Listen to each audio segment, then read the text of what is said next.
Democrats ran the table in the major off-season elections yesterday.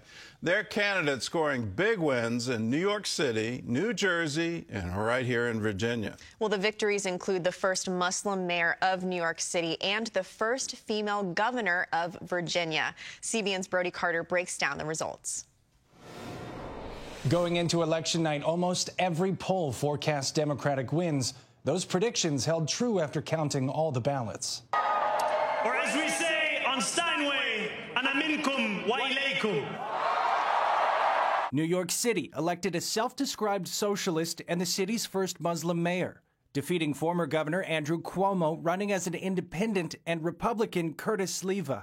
A supporter of the boycott, divestment, and sanctions movement against Israel, he argues his criticisms are directed at Israel's government. His progressive platform includes rent freezes, free bus fare, city-run grocery stores, and universal child care. I want you to know that my goal and my intent is to serve all Virginians. In Virginia, Democrats won all 3 statewide offices, Abigail Spanberger becoming the state's first female governor after defeating Republican Winsome Earl Sears. The sweep, however, was not without controversy. Democrats elected Attorney General nominee Jay Jones, despite a controversy over text messages from 2022 in which he wrote about giving a GOP rival, quote, 2 bullets to the head. That language has no place in our discourse, and I am so remorseful for what happened.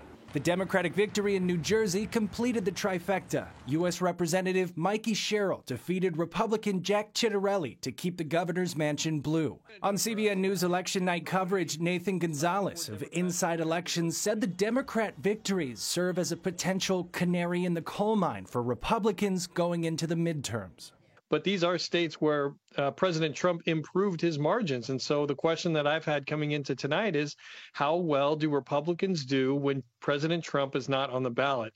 And so far, the answer is not particularly well. The midterms will be affected by California voters approving Proposition 50, allowing the legislature to redraw congressional maps ahead of the 2030 census. The move is a response to GOP gerrymandering in Texas and could shift up to 5 House seats to Democrats. Exit polls from ABC News show nearly 7 in 10 voters said the country is on the wrong track. Inflation and the high cost of living topping their list of concerns. Brody Carter, CBN News. Well, CBN's chief political analyst, David Brody, joins us now for more. So let's talk about Mamdani's victory in New York. Is this sort of the future direction? Can we expect more of this from the Democrat Party? Well, progressive Democrats sure hope so, and Republicans will hang this around the Democrats big time from a PR perspective and hope that it goes south quickly. But look, Mamdani ran on affordability. He also ran against a very flawed Andrew Cuomo, who had problems with COVID back in the day and many other issues as well. And then, of course, Mamdani was really good at social media. He smiled a lot. Some calling him the smiling socialist, others calling him a communist. The point is you put it all together, and it was just going to happen in New York. And then now the question becomes, what happens from here on out? Look, I mean, this guy has no experience, Mamdani. He's got a $116 billion budget in New York, 300,000 employees in New York. He's going to need help from Kathy Hochul, the governor who's in a re-election coming up in 2026. He's going to need help from her and state lawmakers there in Albany. Not all of this can get done on Mamdani's watch. It'll be interesting to watch, Gordon. Well, he's also going to need help from the federal government, and under Trump, I don't see that happening. It just seemed to me from the outside that he was mostly running against Trump, and even in his victory speech, he directly addressed the president and said, "I know you're watching on TV, and I have 4 words for you: turn up the volume." So how much did Trump play a role in this election in New York City?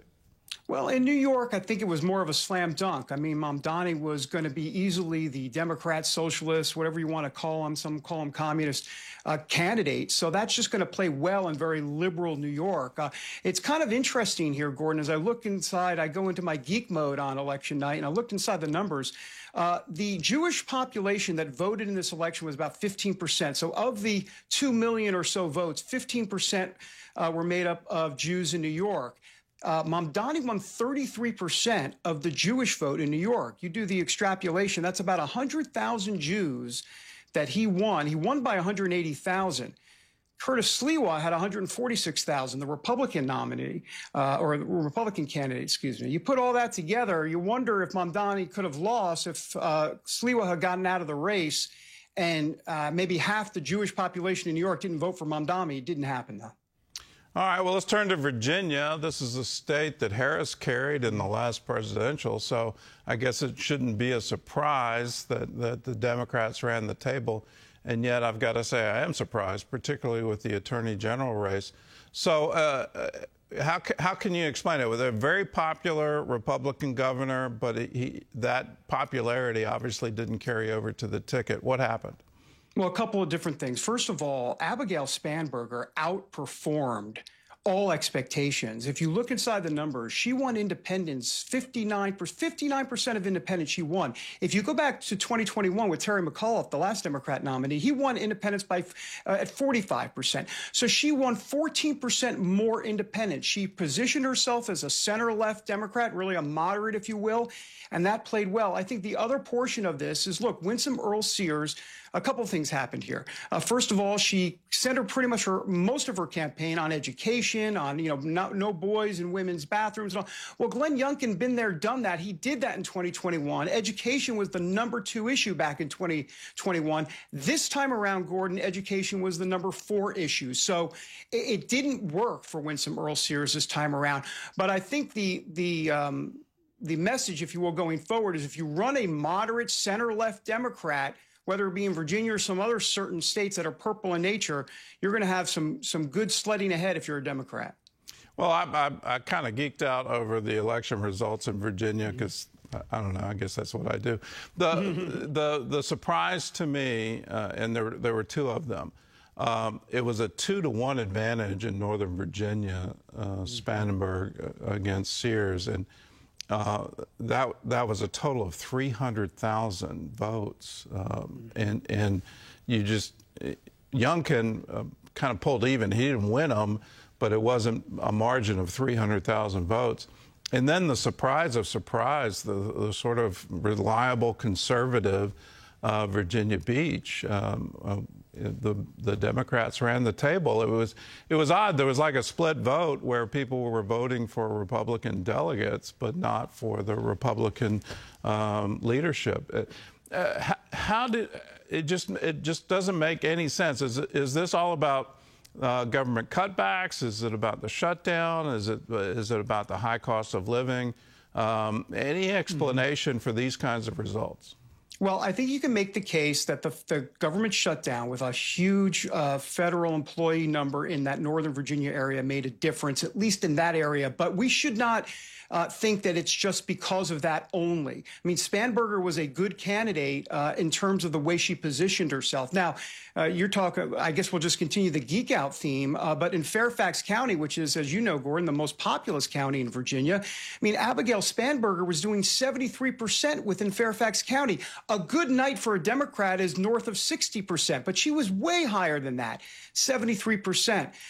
So, I mean, if you just look at those numbers in and of themselves, it wasn't just that the Democrats did well, they overperformed. And I think that is going to be a clear concern for Republicans going forward.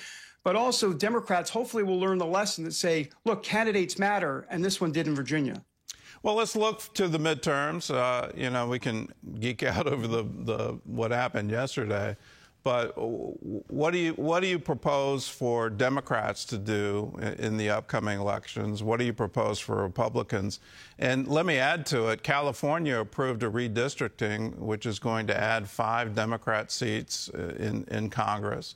I'm hearing the Democrats in Virginia, now that they have run the table and have control of the legislature and the governor, they're going to redistrict in Virginia, and so the Republican majority in Congress, which is very narrow, it now looks to be at risk. So what's the strategy going forward? So a couple of things here. Let's start with California Prop 50 and the redistricting issue. Of course, that also big for Democrats last night. California Prop 51, which means they will redistrict seats out there in California. Right now, Gordon, if you're looking at a scorecard, it's 9-6 in favor of Republicans in terms of the states that have redistricted on the Republican side compared to California and Utah, who have redistricted, and that would actually help Democrats. So Republicans are up kind of 9-6 in that. Having said that, you mentioned Virginia. They're one of 7 states that is still looking to redistrict in some form or fashion. 4 of them blue states, 3 of them red. So we're not quite sure what the math will be eventually.